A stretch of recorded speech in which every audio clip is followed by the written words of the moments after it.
B that as it may idiom का क्या मतलब होता है ये आज की इस वीडियो में सीख लेते हैं।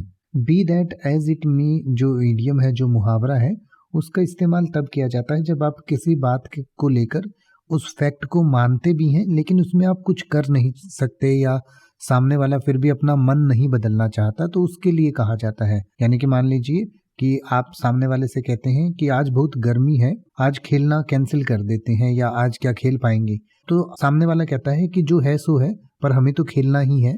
तो उस तरह के सेंस में जो है सो है या फिर भी क्या कर सकते हैं, तो पर क्या कर सकते हैं या भले ही ऐसा हो, तो इस सेंस में इसको कहा जाता है be that as it may.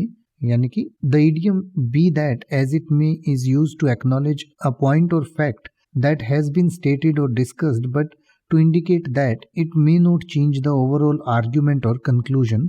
It means even if that is the case or despite that, यानी कि इसके बावजूद या अगर ऐसा है भी तो इसका ये मतलब होता है it is often used to introduce a concession or to show that the speaker is not disputing a particular point but wishes to continue with their own argument or perspective। यानी कि जो स्पीकर है जो ऐसा कहता है वो आपकी बात को ये कहना चाहता है कि भले ही ऐसा हो पर हम ऐसा ही करेंगे या ऐसा ही कुछ कर नहीं सकते, तो इसके लिए वो ऐसा कहता है। यानी कि जैसे उदाहरण के लिए एक उदाहरण से हम इसे समझ लेते हैं।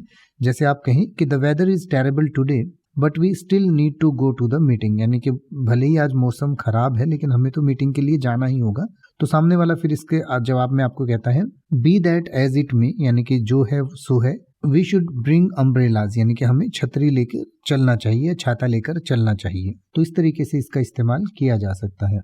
अब आप ऐसे ही किसी भी वर्ड का मतलब हिंदी और इंग्लिश में YouTube पर सर्च कर सकते हैं। आपको मेरी वीडियो मिल जाएगी जिसमें आप बिना किसी फालतू बकवास के सीधा उस वर्ड का मतलब समझ पाएंगे। तो ऐसी ही वीडियोस को देखते रहने के लिए चैनल को सब्सक्राइब करें और बेल आइकन को प्रेस करें।